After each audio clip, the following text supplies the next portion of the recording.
Guys, welcome back. We are going to pick up where we left off at our last lesson. Hopefully you've had time to finish your Venn diagram. So we're going to take a good look at the ruler and the yardstick. What do they have in common? How are they different? So you were supposed to have completed the Venn diagram. Here are some possible answers that you could have for a ruler and a yardstick. A ruler is 12 inches, which equals to 1 foot. A yardstick is 36 inches, also 3 feet. They are both tools for measuring. They both measure in inches and they both measure length. So hopefully this is very similar to the Venn diagram that you have created. And if you need time to add this to your diagram, please just pause the video and you can add it to your diagram. Wish you were here so you could add things to my diagram that I did not include. We're going to continue to review and pick up on some other tips that we don't want to forget. Tip number 1 is make sure you're using the correct side of the ruler or the tool that you are using to measure length with. Tip number 2, line the edge of the object with the end of the ruler on 0. Very important to make sure that you have it on the 0 in order to get the correct length. And tip number 3, find where the object stops. Look at the nearest number to find the measurement. So we're beginning at 0 and we're stopping at the end of the object that you are measuring. A couple more things that we want to keep in mind and remember, and to help us visualize when we're trying to think of how big items are. So an inch is the smallest unit of measurement in the customary system. So we spoke of a quarter being about the size of an inch, or one of our snap cubes, or a paper clip. All 3 things we have used in our classroom and things that you can use to help you visualize what an inch is.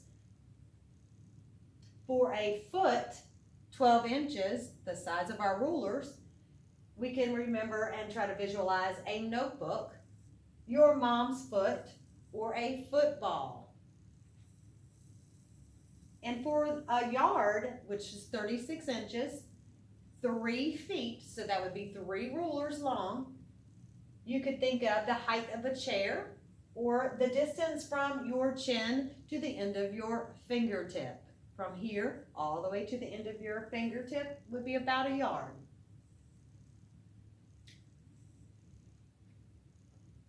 In today's lesson, we want to continue with measuring. So we have a problem. We're going to figure out ways to solve this problem. We're going to make sense of the problem. We want to know what is the problem about, what are you trying to find out, and what information is important. Aaron wants to measure the length of a sheet of notebook paper. What is the length in inches?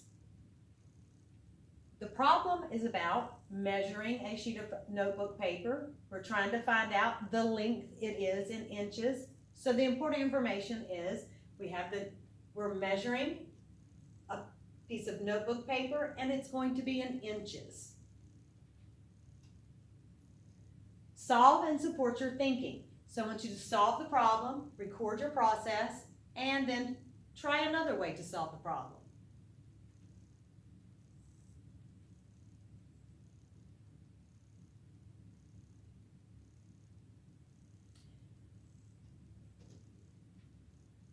In order to have your piece of notebook paper, you could have used 1-inch tiles to measure, or you could have used a ruler to measure. Make sure your ruler is lined up at 0 in order to get the correct measurement. So when you use the models to solve the problem, you look at the first measurement, measure it, and how many inch tiles are used on the first measurement? So we can go back and check.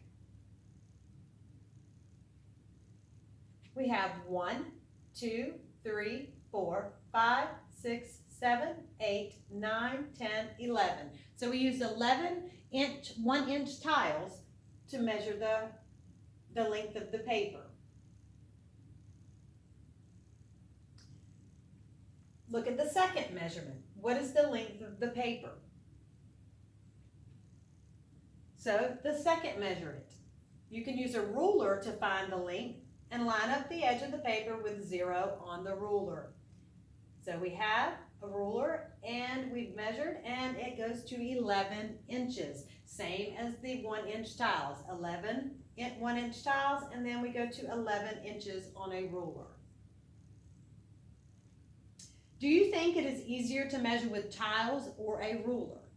Which would you think it would be easier to do? So let's think about this. Tiles, there are several, each piece is a separate piece. So it's probably going to be a little more difficult to keep those tiles lined up side by side to make sure they don't overlap on each other, because if they overlap, you're going to get the wrong measurement. With a ruler, it is all one piece, so you are less likely to make a mistake with the ruler because there's not as many pieces.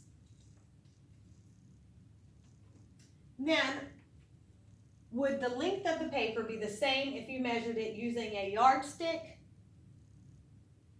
Well, of course it would be, because a ruler measures in inches on one side, and that's what we were using. The yardstick, the inch is going to stay the same, so they're both going to measure the exact same way. If you use a yardstick, it still measures in inches the same as the ruler, so you should get the same measurement.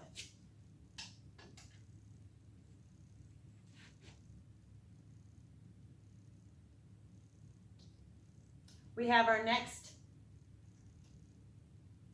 Take a moment and make sure that you write this down because we are on, again, page 162 in your book, so you can follow along with our next problem.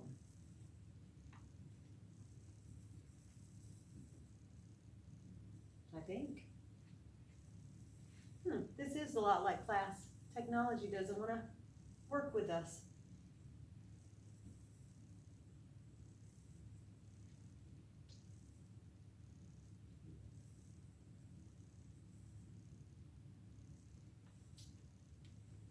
All right. Come on, smart board, be smart.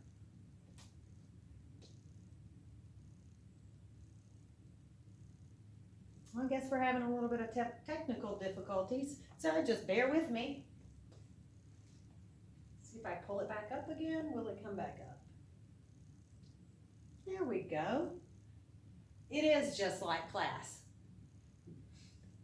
Okay, next we have we're going to apply our thinking to a new problem, and we're going to support our thinking. So this time we're going to use centimeters. So we're on number 6. Look at the centimeter tiles. The key has a length of blank centimeters. Well, here's our key. In your book, count along with me. We have 1, 2, 3, 4, 5. 5 centimeter tiles. So that means the length of our key is 5 centimeters. Now, look at the centimeter ruler.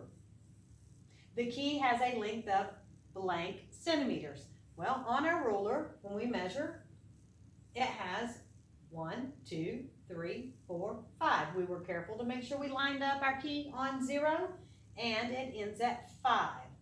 So the length of our key is 5 centimeters also.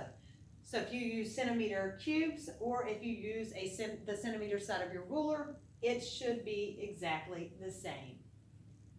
So what I want you all to do is, at your house, you should be able to find several things to measure in inches and in centimeters.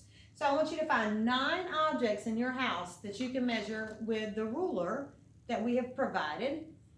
And just go in your house. You could find, you could measure the spoon in your drawer. You can measure a plate.